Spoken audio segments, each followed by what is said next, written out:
Hello. Hello. Are we live? We are live indeed. Oh, hello, everyone. Welcome back to another episode of Writers to Watch. I'm Virginia Stanley, joined by Hi, I'm Lainey Mays. Lainey Mays in the stats. And we are two-thirds of the library marketing department. Grace Caternello is off. And so we march on. And this is our first Writers to Watch back since we took a break for the summer. So hope you had a great summer. And we're kicking off the fall season with four truly wonderful authors. And we are so excited that they are all here in the green room and waiting to come on and talk to you about their books. Well, they're our books too, but they're really their books first. Before we start, Lainey, is there anything that we want to say or do or sing? Oh, well, I'm not gonna torture them and sing, but I will sing praises of all of our authors we have on because just talking to everyone in the green room before we went on, I'm so hopeful and excited, and my day has been made. So I know everyone else is as going to be as well. So, without further ado, we will start. We have Elinor Lipman, Edward Underhill, Marianne Cronin, Jim O'Hare, and they're all each going to come on one at a time. We're going to intro them, have them tell you a little bit about their book.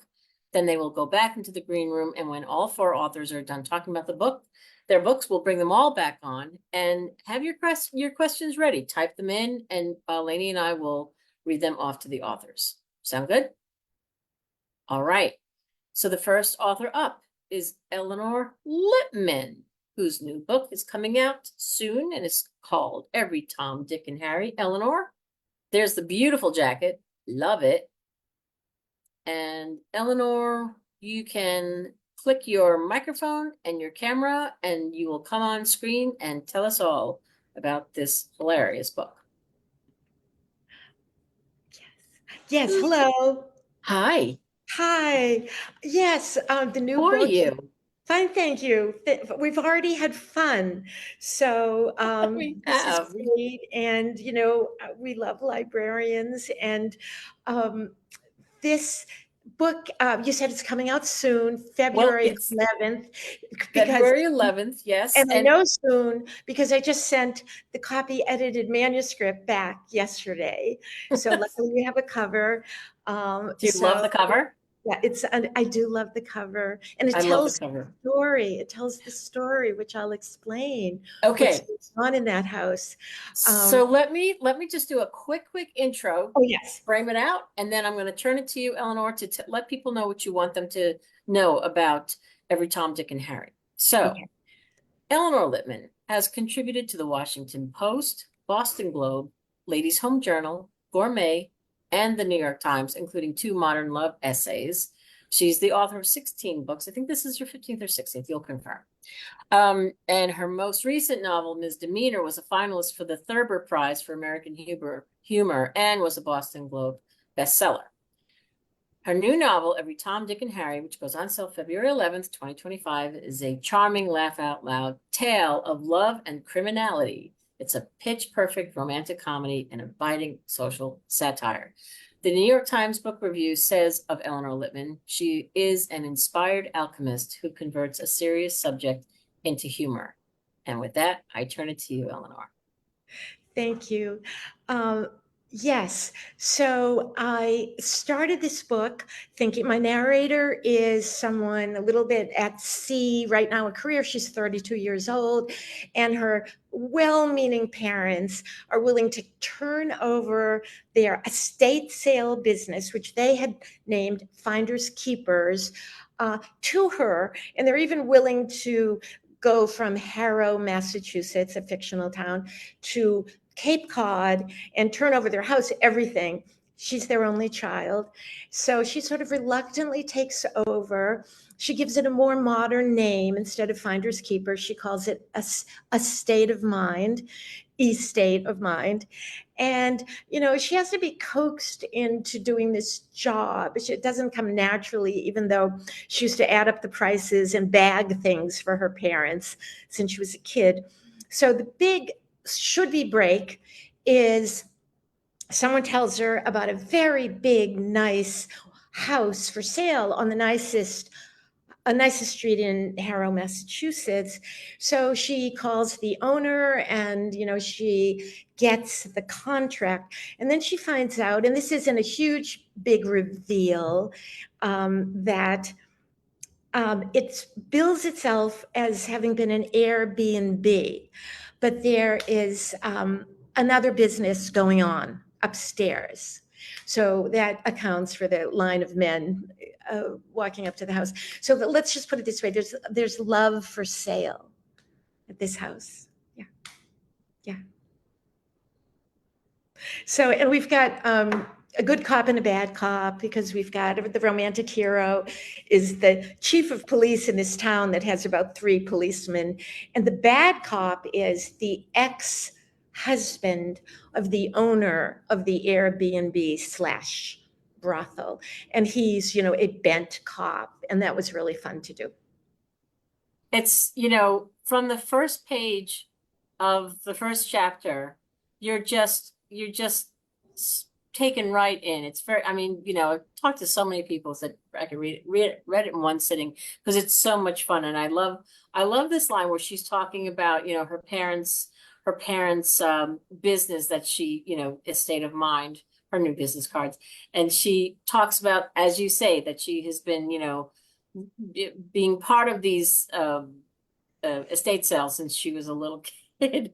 And she said, if buyers tried to negotiate, this is the line from, I just cracked up. If buyers tried to negotiate, I'd pointed to the stated price on the tag or sticker and asked blankly, do you not want it? Hilarious. I mean, it's a great voice. Thank you. It's funny, I write these lines and then people tell me, I think I'm just sort of reporting the facts. And then people tell me that they laugh. I didn't know that was a funny line. I thought it was just characterizing the way she had to do business as a child. And so that's always interesting, the feedback. And also that she's a kid. I mean, she's been doing this. You can just see a kid like, do you not want it? I mean, it's just really funny. And that's just the beginning. It's literally the first or second paragraph from page 1. And the whole book is just so fun. And the dialogue is wonderful. So much fun, folks, to dive into this one and have a lot of laughs. So Elinor, thank you for giving the bare bones of the book, which is perfect. The fun is in the read. And just turn off your camera and your microphone, and then we'll see you back after wonderful. Everybody's done. Okay, great. Okay, Lainey, over to you. All righty. I would like to welcome Jim O'Hare on screen. There we go. Hello, Lainey. Hello. I feel like we're reunited after ALA. That was so fun. That was so much fun. Oh, and I want to say hello to all the librarians. And I have to tell just a quick story because I am, you'll be shocked to hear I'm 62. I know you were thinking he couldn't be over 30, but no, I am 62 years old. And I still know the name of my high school librarian because she used to scare me. Like she scared me. And so I'll be honest, when I was going to the ALA in San Diego, I was a little nervous because I'm thinking, well, that's what I know about librarians. But you guys, you librarians, you're fun. We had a very, very good time. We had what was the night called? The Night of Laughter? The Laughs on Us. The Laughs on Us. It was so great. Paula Poundstone was our host, and we had Paul Scheer and other authors. And anyway, you guys, you have changed my opinion of librarians, and I couldn't be happier. They're a fun group. They're a fun group. Yes. You and Paul did a joint signing one night before. Well, it was the Night of Laughs on Us, but you were at the booth. I'm telling you, the lights went off on us. We were there forever. You were so gracious with your time and did videos and talked to every fan. And it was just so cool. Yeah, that was so funny because you guys at some point, they're going to turn the lights off. And Paul and I were like, they'll never do that. And all of a sudden, the lights went off. We're like, damn, they are not playing around. No, they don't. No. Yeah, that Well, was really fun. That whole weekend was just because then I did another panel that following Monday morning, and everybody was just so lovely. I'm very nervous because I've never written a book before, so there's a lot of like like Eleanor, my gosh, 15, 16, 2,000 books she's written. God bless, you know what I mean? Like, but for me, this is new, but it's been really exciting, and everybody's been super welcoming, which has been just wonderful. oh, good. I'm so glad to hear. Well, I can't wait for you to tell us more about Welcome to Pawnee. I'm going to introduce you and Sure. then turn it over to you. So, Jim O'Heir is an Emmy award-winning actor, best known for his role as Jerry Gergich on Parks. Sorry, his role as Gary Gergich on Parks and Recreation. Throughout his career, Jim has starred in countless movies and on TV shows, including Curb Your Enthusiasm, Brooklyn Nine-Nine, Parenthood, and Better Call Saul, which we could also go on and on, I'm sure, in all of your credits. He also co-hosts the hit podcast Parks and Recollection with Greg Levine. And we're so excited to hear more about Welcome to Pawnee. So tell us what we need to know. Lainey, I think we spoke about this. You're supposed to say shockingly good looking. We had this conversation. Okay, sorry, hold on. My God, Jim redo it, O'Heir. please. I can redo. I'm gonna change everything in our systems at Harper, so it's all good. I'll do that Just right now. teasing. Anyway, thank you for having me here.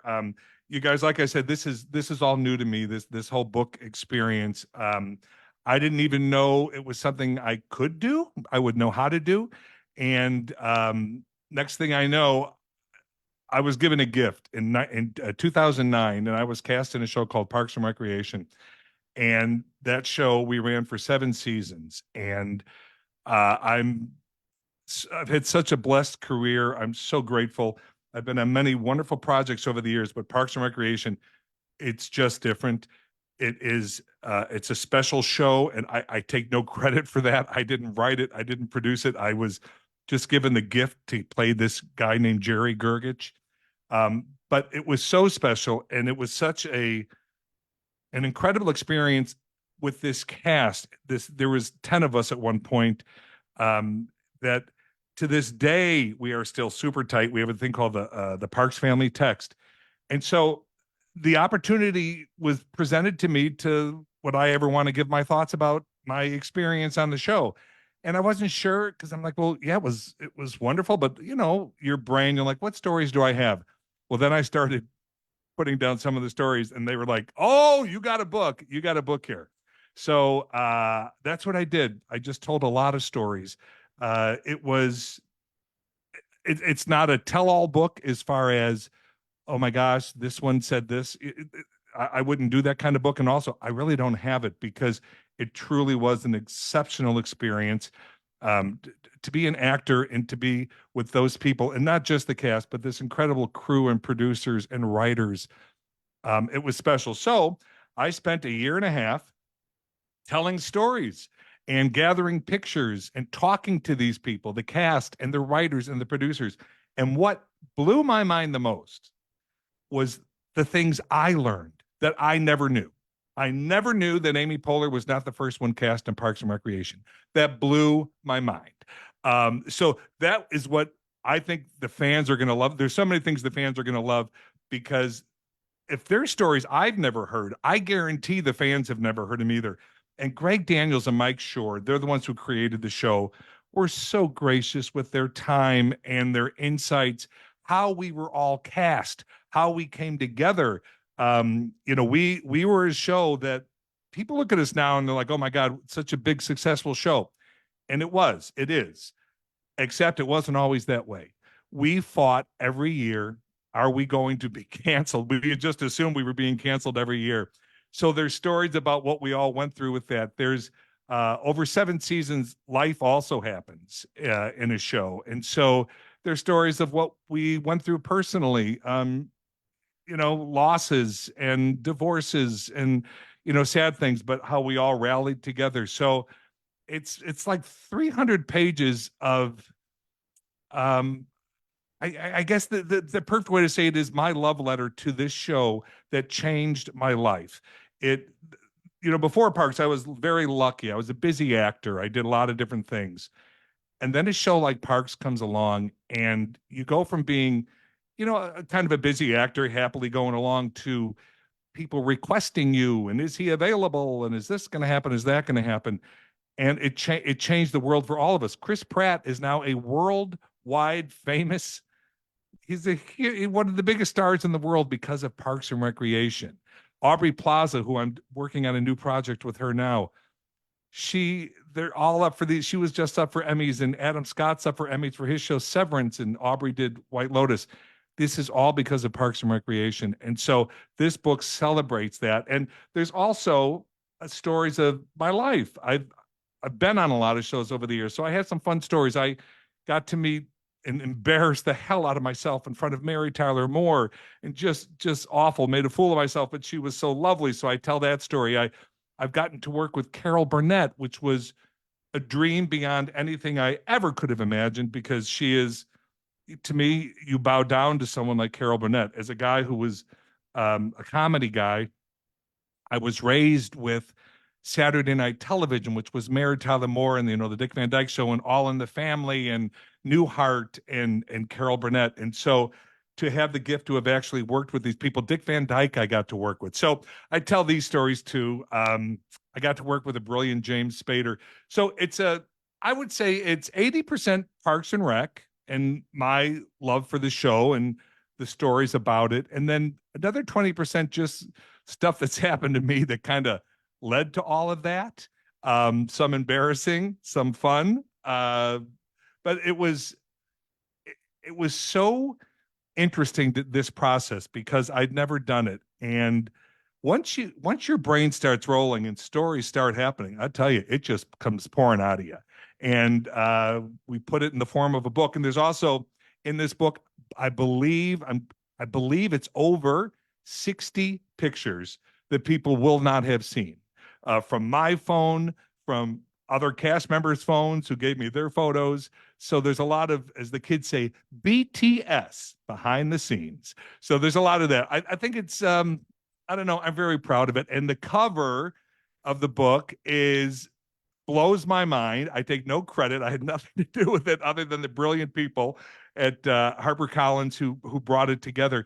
The fans of the show are going to go crazy because we're all in caricature, and there's, oh gosh, you young people call it Easter eggs, which means little things describing the show that people would have to really know it well to know what it is. And there's all sorts of Easter eggs on the cover. So yeah, that's kind of it. I think it's fun. If you're a fan of the show, I think you'll learn things you never knew. And I think people always say the reason they think the show has lasted as long as it has is because they can feel the love amongst the characters. And when you read this book, you'll realize that was happening in real life. That was among the cast. And so I hope that's what I've portrayed. And I've probably been rambling, and you guys are like, bring on the next author. No, I mean, I'm so glad you said, just the love and friendship that comes through, even if you don't know the show as well, like the themes of friendship. And I really love, because Jerry's kind of a punching bag on the Yes. show a little. And I asked you, I told you that when I read the book and saw all these contributions, I really enjoyed hearing how people would check on you. I don't know if you want to say anything about They that. would always check it, particularly Amy Poehler and Chris Pratt. Like Pratt would be like, Jimmy, this one seems really harsh. And I'd be like, dude, number one, it's super funny.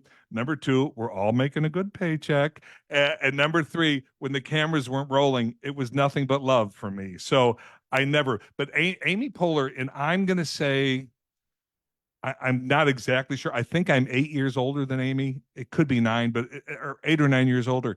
But she was the mother of that set. It's just who she is. And we had it. I'm going to watch my language here, but it's written in the book. The producers and all of us, we had what we call the no a-holes policy, which meant we didn't put up, if somebody came in and they weren't ready to do some good work and have a lot of fun doing it, we weren't interested, because comedy should be done in a comedic atmosphere. And I've been on a lot of shows over the years that has not been the case. And it's always blown my mind to be on a set and there's screaming and yelling going on. And in my head, I'm like, we're doing comedy. What is going on here? But at Parks, like if we had a director come in, the producers would always ask us afterwards, if it was a new director, what did we think? And if any of us felt that there was any kind of weirdness or not a good collaboration, we never saw them again. That's just, it was the policy. And then our show became very popular amongst other actors because the word got out that it was a great set and they wanted to be there. So we ended up with amazing guest stars. I mean, my goodness, we had Joe Biden, Michelle Obama, Bill Murray, Parker Posey, Kristen, the sweet girl from Frozen. All of a sudden, I'm blanking on her name. Belle. Kristen Bell. Anyway, the list goes on and on. Mo Collins, just these brilliant people who wanted to be on our show because the word was like, this is a great place to work. And the material, the writers, I've said this a million times, I would go to a table read every week, which you do the week before you shoot the next episode. And I would leave and I would just be blown away because I'd be like, they did it again. These people have done it again. They've written another amazing episode. And I'm not a writer per se. Like I can't create out of nothing. My book is what I lived, stories I've lived. So it's me retelling my life and my experience at Parks. So I'm really proud of it. And so far we've gotten some really good response and I'm looking forward to, see what people think. Yeah. Oh, thank you. I appreciate it. Okay, well, I'm gonna hand it off to Virginia for the next author, and then we'll see you in a minute, Jim. Thank you. Thanks, Jim. Thanks, lady. And now Edward Underhill. If you can show Hello. hello, how are you? I'm doing good. How are you? I'm fine, thank you. It's so funny to be talking about looking back at ALA, which is where we met. Yes. And I was so excited to meet you, and I think I finally found you in an aisle on the convention center floor. Like, Yeah, are you Edward Underhill?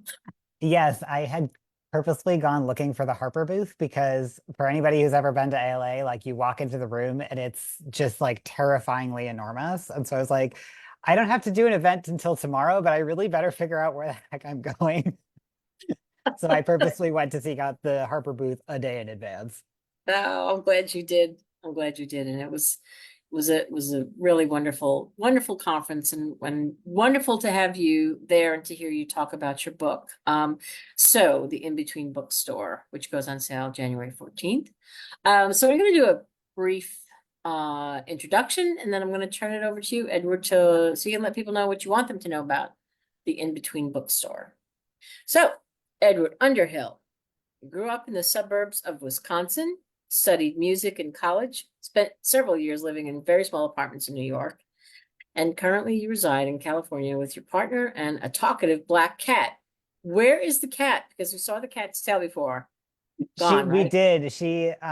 She's a very big lap cat. So she was on here on my lap, like her tail going back and forth when we were chatting earlier. And then literally as soon as the Zoom started, she was like, well, I'm out. And now she's off sleeping on my chair over there. I love it. You're the author of 2 young adult titles. One is called Always the Almost, which earned a starred review from PW, Publishers Weekly, and was a YALSA Best Fiction for Young Adults selection, and also a Kids Indie Next Pick. And it was named one of 17 Magazine's 11 most anticipated young adult books of the year. Your second book, The Day Changes Everything, which was published in February of 2024, received 3 starred reviews and similarly great acclaim. The In Between Bookstore is your adult debut, and great quotes, great raves. It's a beautiful book. And it asks the question, if you had one chance to talk to your younger self, would you? And what would you say? Edward, take it away. Hello, it's so nice to be here with all you amazing librarians and with these amazing authors. It's going to be, not at all intimidating to follow Jim. So yeah, the In Between Bookstore is my adult debut novel. It comes out in January. It's about a trans man named Darby who's about to turn 30 and in the middle of a Saturn return, otherwise known as the dreaded quarter life crisis. If you know, you know. So at the beginning of this book, Darby is living in New York City and he's out celebrating one of his friend's 30th birthdays. And he's just lost his job at a startup. And he kind of has this feeling that nothing in his life is quite working out the way that he thought it would. He's unemployed, his rent is getting hiked, and he's not really sure if he belongs in the big city after all.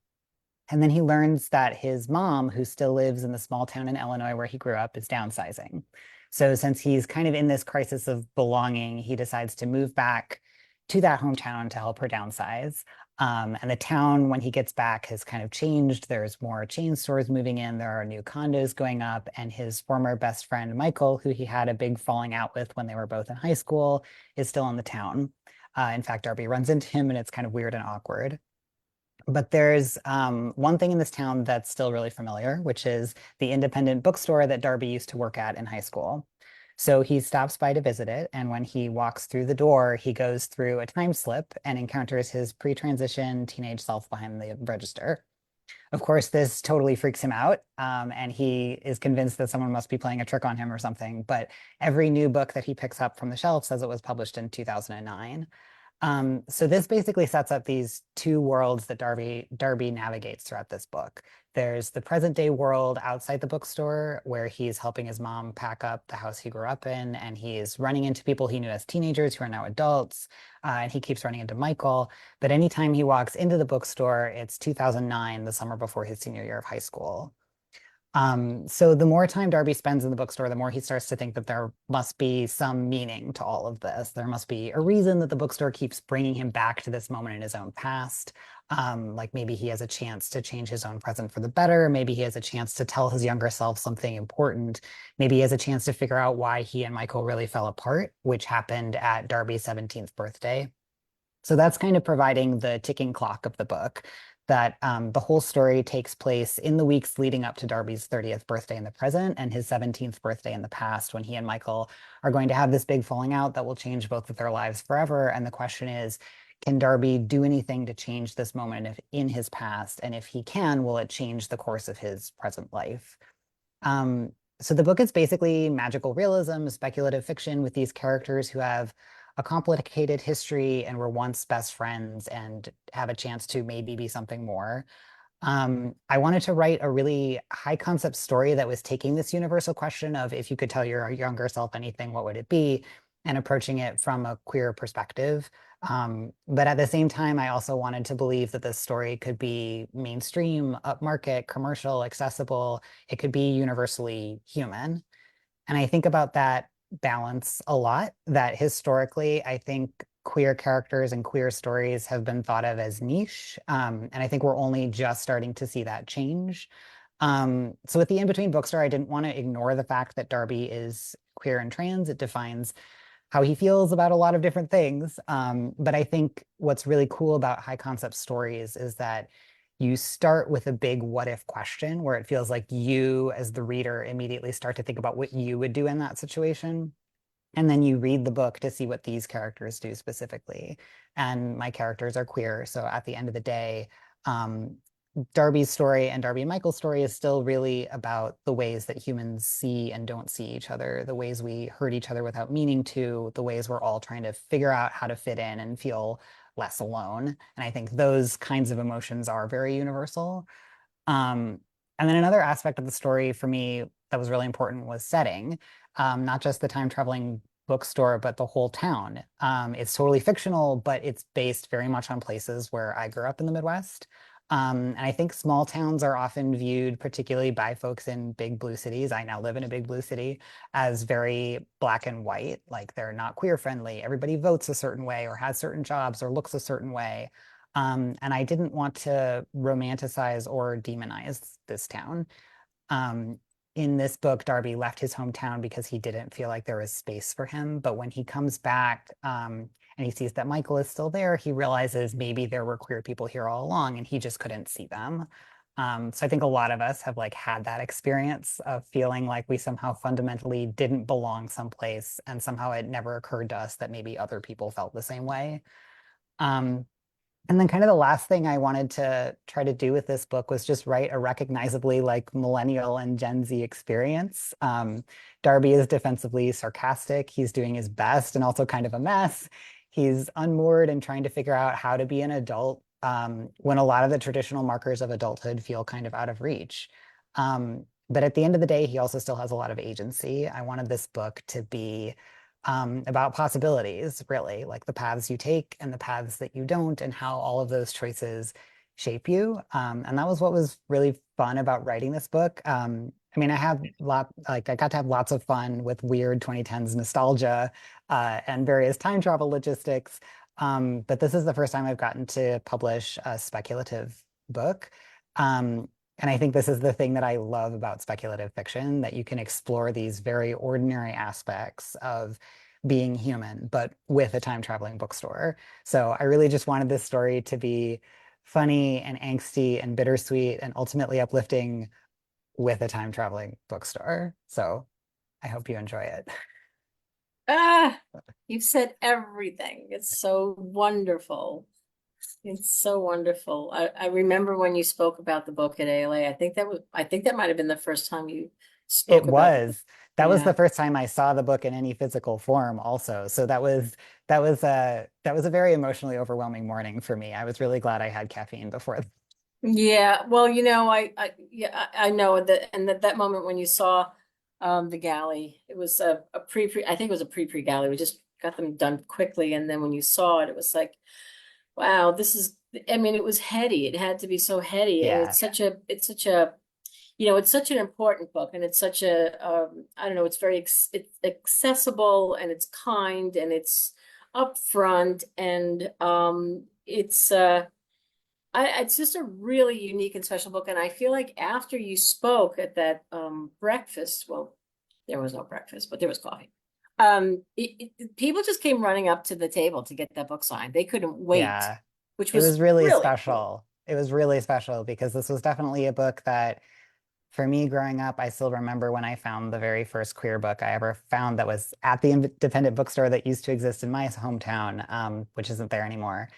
Um, and that was the first time I ever thought that maybe there would be like some space on the shelf for a voice like mine. And I think I'm still not totally used to like people actually being excited for it. There's that like that's been really, really special. It has to be such a gift. We'll talk more after we hear from Marianne. I do want to just read this one quote. We've gotten wonderful quotes, Jodi Picoult, but I mean, they're all wonderful, and you can find them all. They're all online.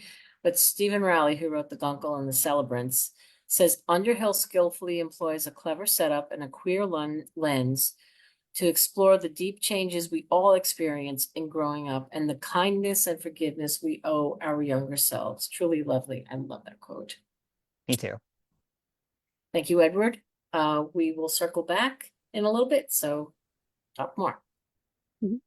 Actually, we're already getting a lot of love saying how much they love the book, Edward. So don't be surprised at all. They do. Love it.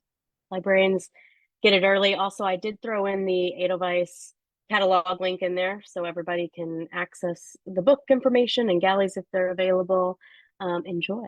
So I'm going to invite Marianne Cronin on screen and go to the next book. Hi, Marianne. Hi, How are you? I'm good. Thank you so much for having me. Hi, librarians. We're so excited to have you. Okay, so I'm going to do a bio and then we're going to talk more about Eddie Winston. So, Marianne Cronin was born in 1990 and grew up in Warwickshire. I've been practicing it. Okay. Nailed it. Thank you. After gaining her PhD in applied linguistics, she worked in academia until becoming a writer. Her first novel, The 100 Years of Lenny and Margot, published by Harper Perennial in 2021, was shortlisted for a Goodreads Choice Award for Fiction and received the American Library Association Alex Award. She lives in the Midlands with her family and her cat. And I have been known to say that during pandemic times, we get books very early, and The 100 Years of Lenny and Margot destroyed me in all the best ways. And I loved that book so much, and I would hand it to everyone just saying, like, you have to read this. So I was so excited to hear about Eddie Winston is Looking for Love, and I can't wait to hear more about it from you. Oh, thank you. And before I talk about Eddie, I just have to say a huge thank you to the librarians because they were such a huge part of Lenny and Margot having the success that they did. And I know that so many people have recommended Lenny and Margot, and it's really, absolutely touched my heart. So, Eddie, here he is. So Eddie Winston is looking for love. So he's 90 years old and he's the loveliest guy you could ever meet. A real sort of true gentleman. He always wears a bow tie. But Eddie Winston has never been kissed. And he spends his days volunteering at his local charity shop, which I guess is a thrift store for you guys, in the city of Birmingham in England. And Eddie's job is sorting through the donations that are made by people who are still alive and people, on behalf of people who have passed away. And one of the things that Eddie finds really hard is when he comes across sentimental items that would otherwise need to go in the bin. So he holds on to marriage certificates, photos, poems, and he hopes that one day he can reunite people with the things that he finds. And right at the beginning of the book, he discovers a set of love letters that were written but never sent in the 1970s. And the person who wrote them has passed away, but he wants to reunite the lady that they were written for with these words of love. And at the same time, Eddie Winston meets Bella, who is 24 years old, and she comes into the charity shop to donate her late boyfriend's clothes and some personal items. And Bella is just completely broken by this loss. Jake was not just her boyfriend, he was her best friend and her only friend. And Eddie can really see how completely lost Bella is. And when they bump into each other, they have lunch in the same park, which is in between their two workplaces. They find themselves having lunch, and the next day they find themselves having lunch, and this friendship that sort of doesn't really make sense on paper just happens between them. And when Bella learns that Eddie has never been kissed, she resolves that she's going to help Eddie Winston to find love, and that's where their adventure begins. So I'm really excited about the book. A fun fact about the book is it was inspired by a song lyric. So like all hip 21-year-olds, I got really into Scottish folk music at university, deeply into it. And there's a song called The Rambling Rover by a band called Silly Wizard. And it's written by Andy M. Stewart, who's the lead singer, and he's talking about all the people that they've met touring the world as a folk band. And he describes these people as fabulous, well-meaning lunatics. And I feel like nothing pins down the characters I love to read and write about more than that phrase. And in the song, he's talking about how it takes all kinds of people to make a world. And he says there are men of over 90 who've never yet kissed a girl. And when I was writing Lenny and Margot, I listened to that song maybe 200 or 300 times. I would just put it on repeat over and over again for Margot's final chapter. And then after Lenny and Margot had come out, I was pregnant, incredibly ill with morning sickness, in bed, panicking, what is book 2 going to be? And I played that song just to kind of calm myself down. And that lyric stood out, and I thought, oh my goodness, just like Ed was just saying, like the what if question.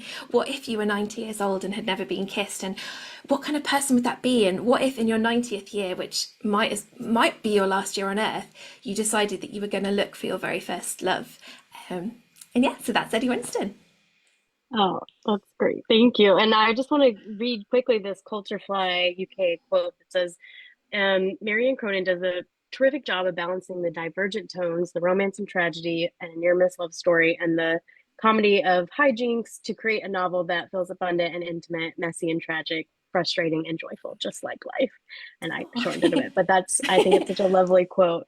And I also wanted to say that I loved the parts about online dating and just proving that like no matter how old you are, they're just all terrible, or they're all like confusing. But I think yeah. Oh, thank you. Okay. All right, Virginia, we want to bring everybody back on. Thank you, Marianne. Yep. Yes. That was great. So if everybody can, Edward, there we all are again. Hello. That was great. I think just such a perfect, just the perfect amount of information for each one of these books, for people to just be intrigued and to download, read, love, share, tell the world. They're also different, and you're all so wonderful to give us just what we need to whet the appetites. So we have a lot of love for all of you on this chat. People are very much looking forward to reading these books. Lainey, do you have a couple questions on Crowdcast? Yeah, yeah. I was just thank you so much. This was lovely. I think like especially like theme of friendship really popped up a lot in all of these books, and that was lovely, lovely to hear. Um, so the first question, let's see.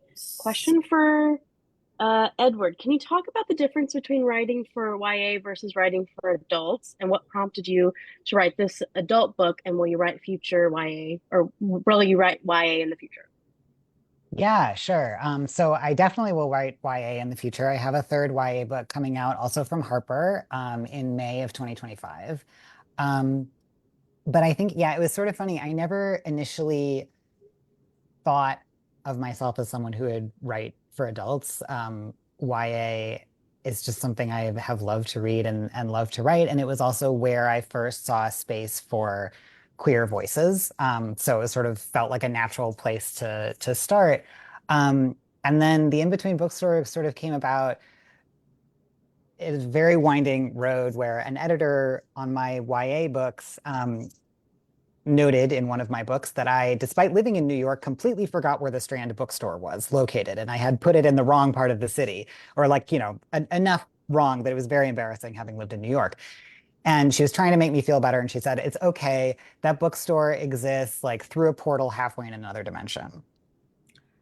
And I think this kind of must have gotten both of our subconsciouses thinking. And she then popped up, having moved to Harper, and said, hey, so I sort of had this random thought about like a time traveling bookstore. And I was like, that's interesting. And we sort of talked about it. And eventually we had this concept of like, a queer person going back to their small hometown and walking into this bookstore and walking through a time slip.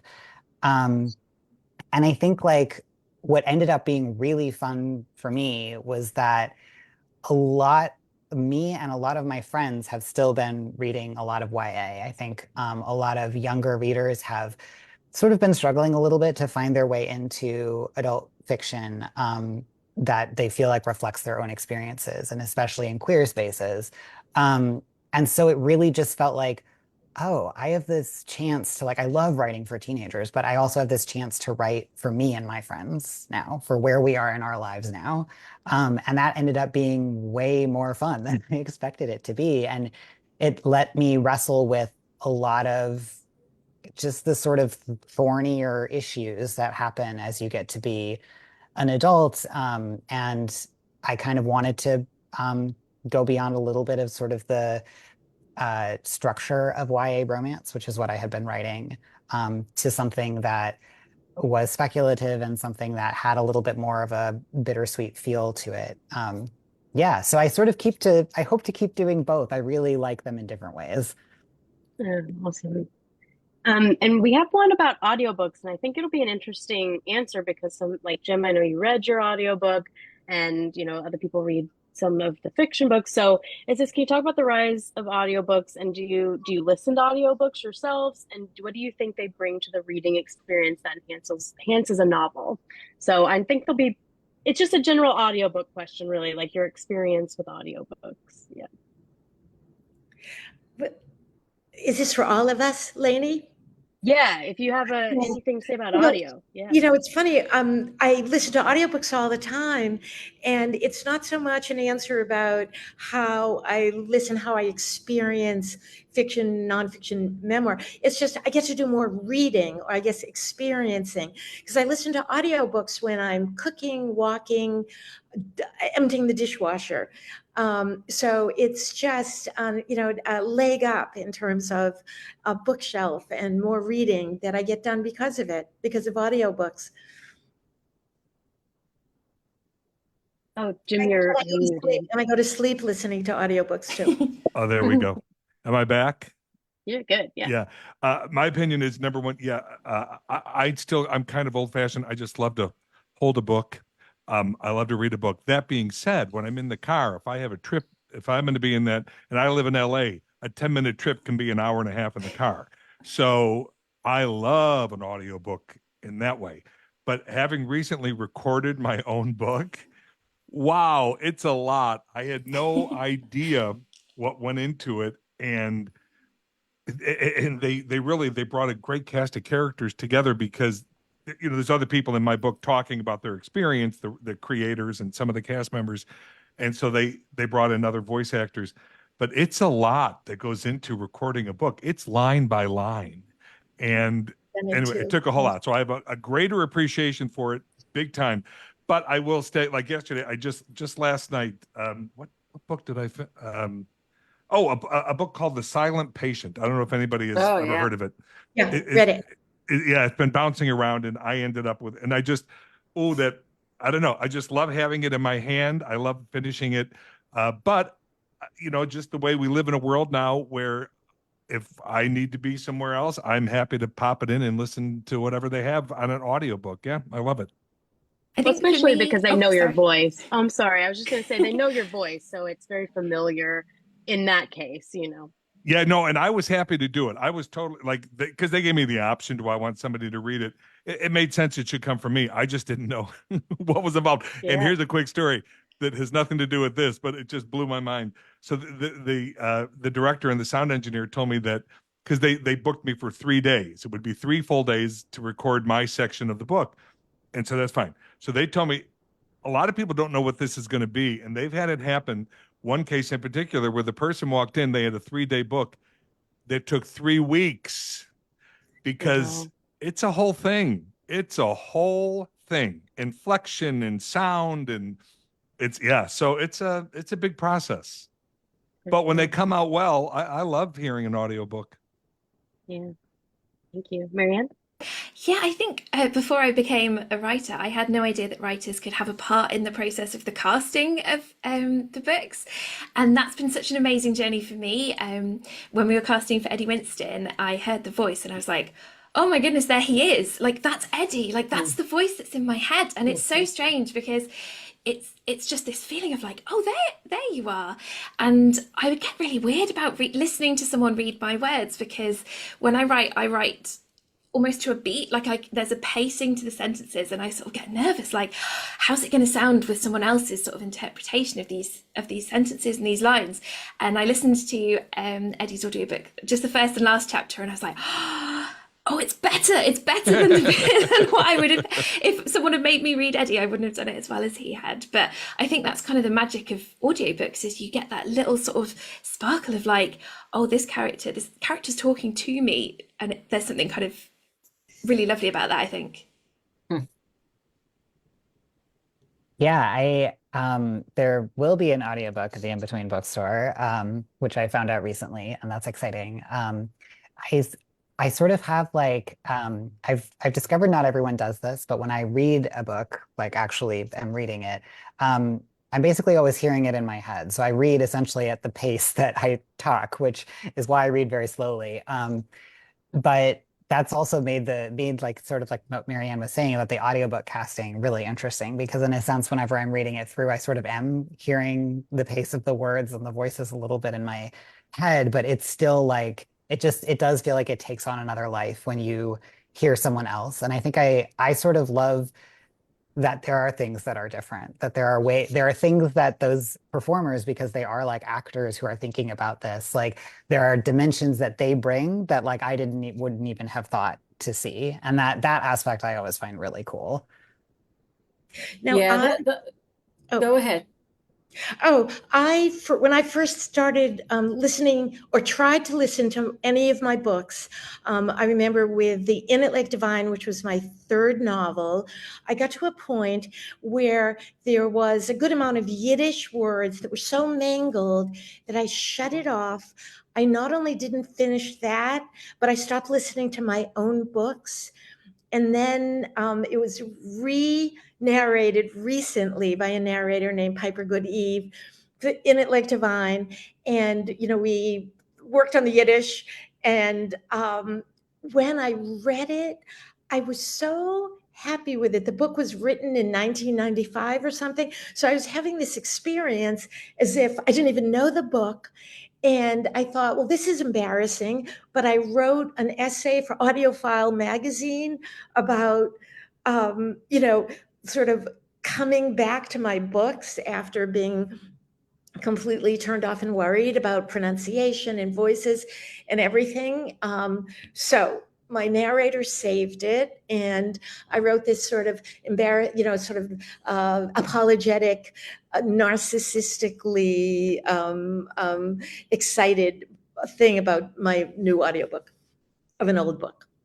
But you have every right to feel that way. I mean, when Marianne says, "Oh, there's Eddie," that's got to be the most gratifying feeling in the world, that here's a voice to the person you created.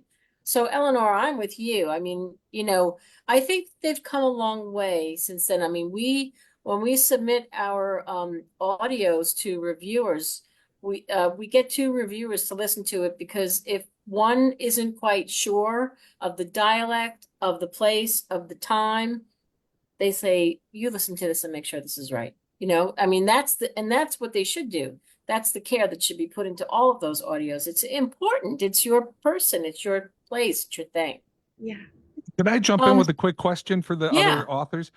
Did you guys consider doing part of your audiobook, or was that something you thought, I just don't want to, that's something I wouldn't be comfortable doing?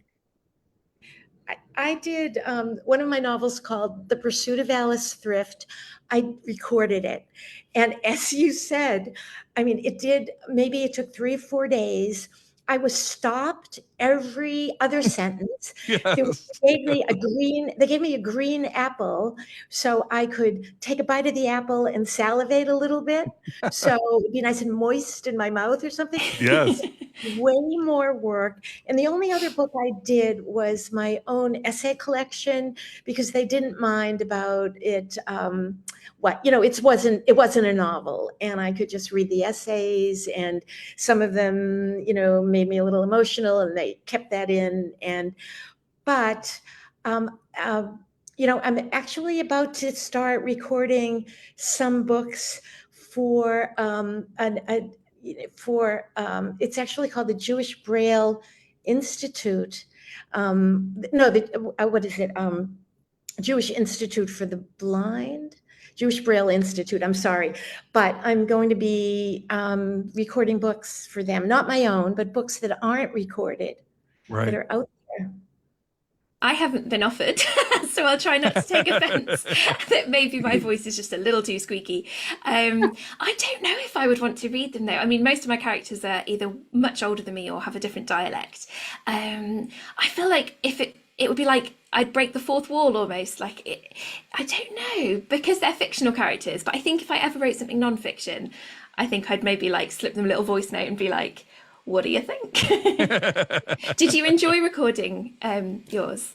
I did. It was like Elinor was saying, it's crazy. You are doing literally things like eating apples and stuff to keep the juices flowing. Excuse me. And after 3 days, it was a whole lot. But also, for, part of one of my jobs in the world is I do voiceover work.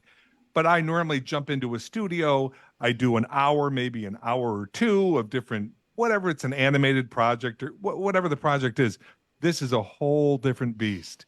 So it was really interesting. I'm dreading hearing the final outcome, because some of it was making me crazy. And the director kept promising me, Jim, this will sound all normal when it's put together. I promise, because I kept saying, this isn't normal that I would. She goes, I promise you, it all works out. So, but yeah, I think especially you guys have characters in your books. Tell them you want to play one of them. What the hell? Edward, get in there. No, I'd rather leave that to the professionals, I think. Okay, that's valid. And That's valid. Marianne, the other, in terms of doing it yourself, when I was doing The Pursuit of Alice Thrift, I would, if there was something I thought I could do better, I would edit a sentence a little bit. I would just, that's a no, because then I bring in these professionals who listen to it with the book in front of them, and then you have to go back and re-record the actual sentence that you didn't change. So no editing in progress. So yeah, that's a no.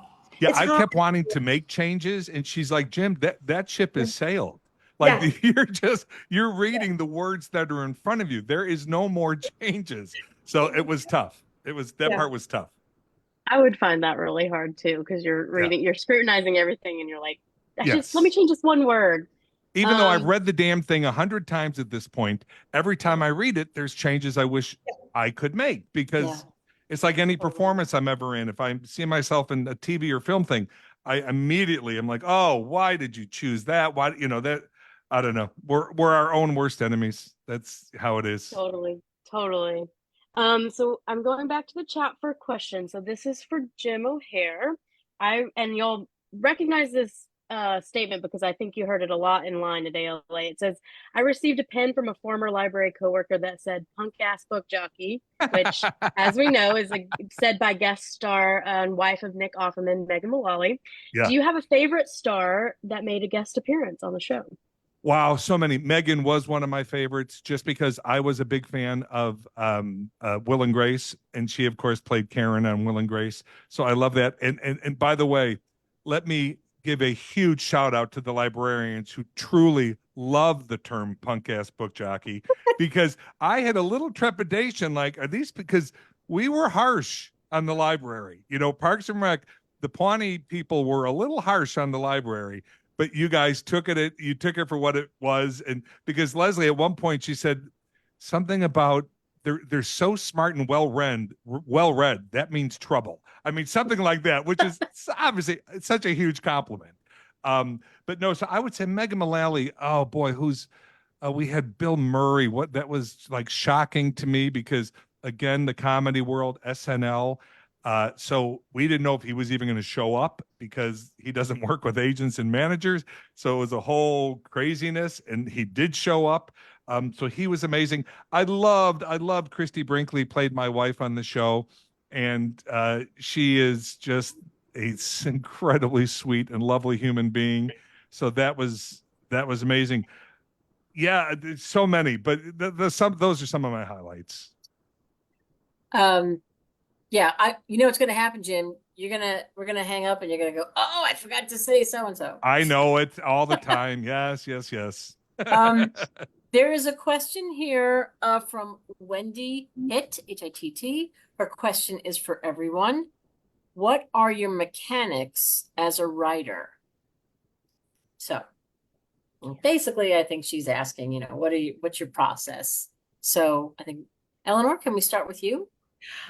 If she means, I get up in the morning, I try to start writing early enough because I wake up so early, 5, 6 o'clock, that 8 o'clock seems like a reasonable hour.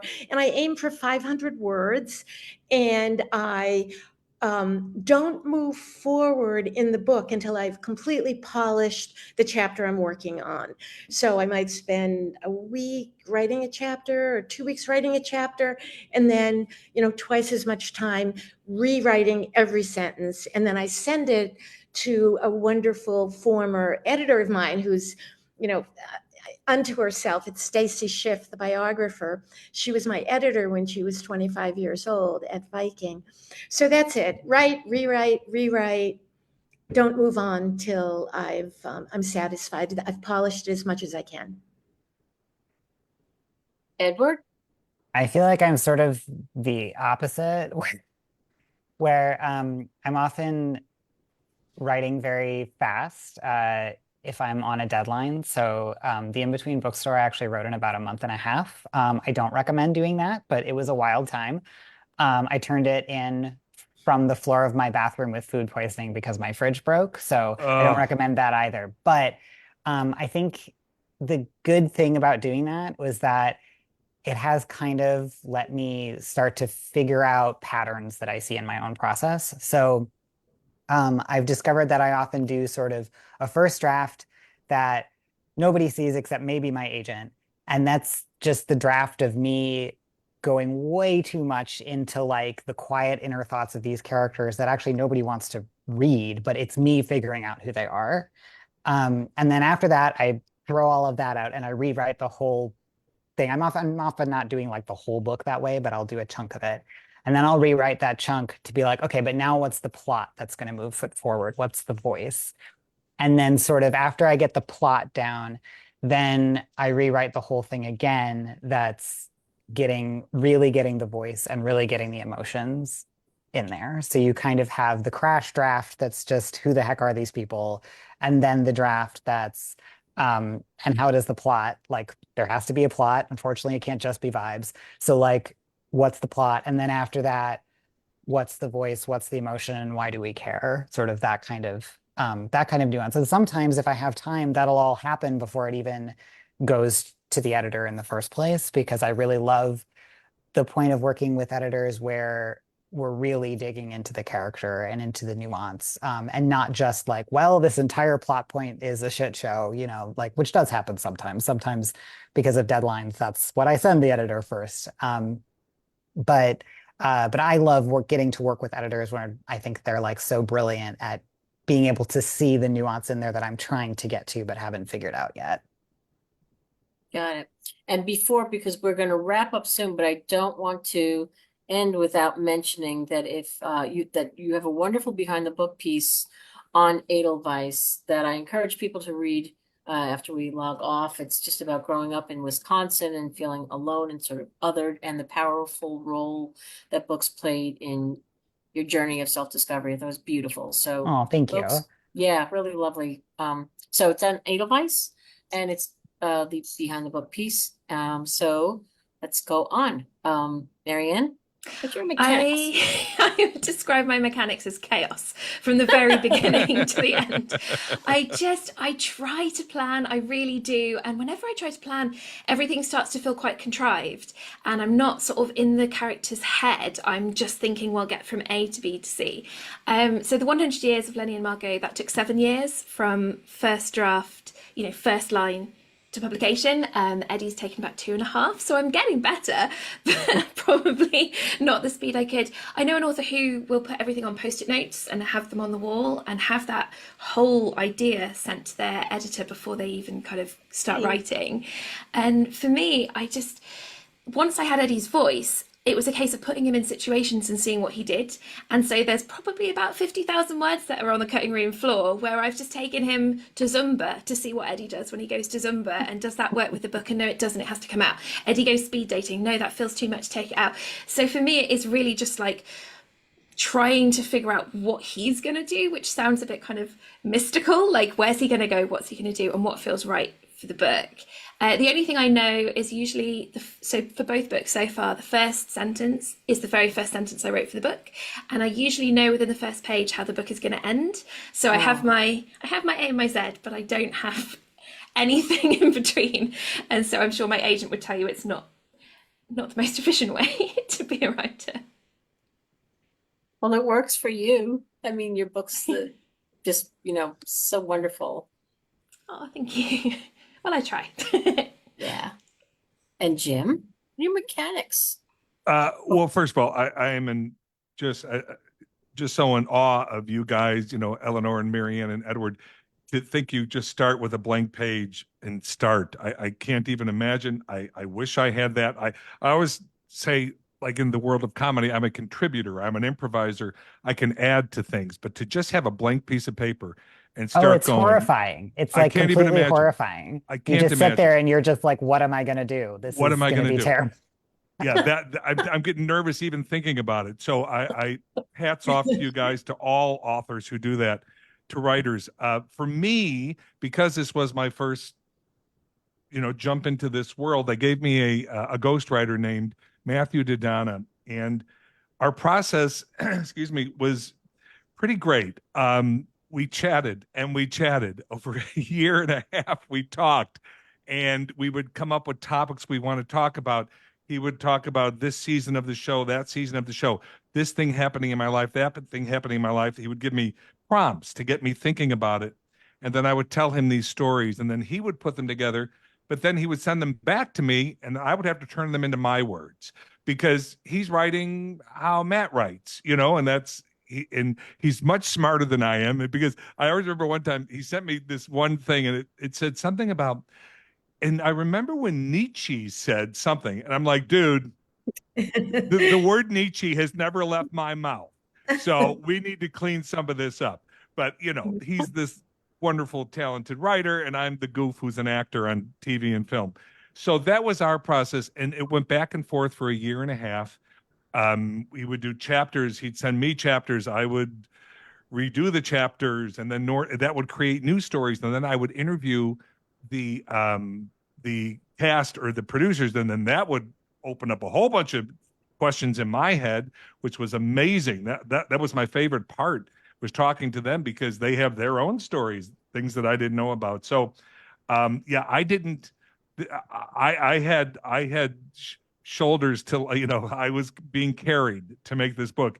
So you guys just blow me away how you do this. But yeah, so my process was pretty much just a lot of me talking. As you can tell already, I do too much of that, and I don't stop. And somehow it turned into what I think is a pretty decent book representing what exactly we were going for. For sure. Did you have any stories that were sort of you had to cut from the book? Was there anything where you were like, this can't be published?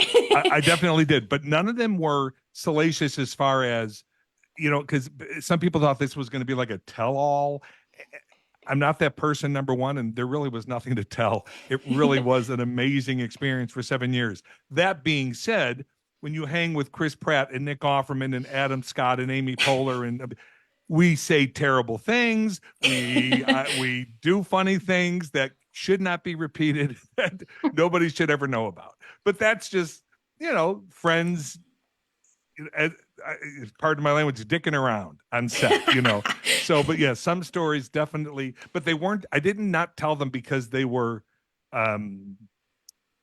someone did something terrible, because that just never happened. It just didn't happen. That's lovely. Really, really cool. Well, we have talked for an hour, and honestly, we could keep on talking, but I don't know. I think there's something on television that we probably want to get to. I don't know what you're talking about, Virginia. I don't know. Reruns of Parks and Rec. Yes, that's it. So, Lainey, before we log off, I do want to remind folks of the on-sale dates of the books, and also if you vote for Library Reads, which we hope that you do, we have those dates there. So Jim O'Hare's book, Welcome to Pawnee, goes on sale November 19th. And Library Reads, librarians, if you're voting, those votes are due October 1. Eddie Winston is Looking for Love by Marianne Cronin goes on sale December 31st. So those votes are due November 1.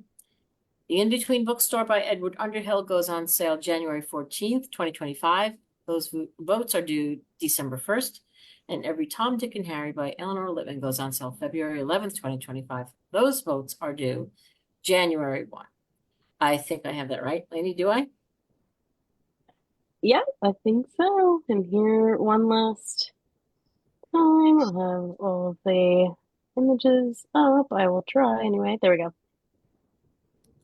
There we go. And somebody just wrote and said how lovely this conversation was, and to thank all of the authors for being here. Oh, that's sweet. Thank you for having us. Yeah, thank you for having us and putting all of this together. It's been our pleasure, and this has been great. Love to hear the conversations between all of you, and we thank you for your time tonight. Marianne, it's what, 4 o'clock in the morning? I don't know. It's 10 past 1, not too bad. Oh, my boy. God. Get some sleep. You got a 2-year-old. Go to bed. Yeah, right. Edward, Elinor, Jim, Marianne, thank you so much for taking the time to speak with us, with librarians, about your books. Congratulations on all of them. They're delightful reads. And Thank you. Thank you. You're so welcome. Take care, you guys. Good night. Good luck to us all tonight, if you know what I mean. I do. Good luck. Bye-bye. Bye. So good to Bye, see everyone. everybody. Bye-bye. Bye. Thanks again.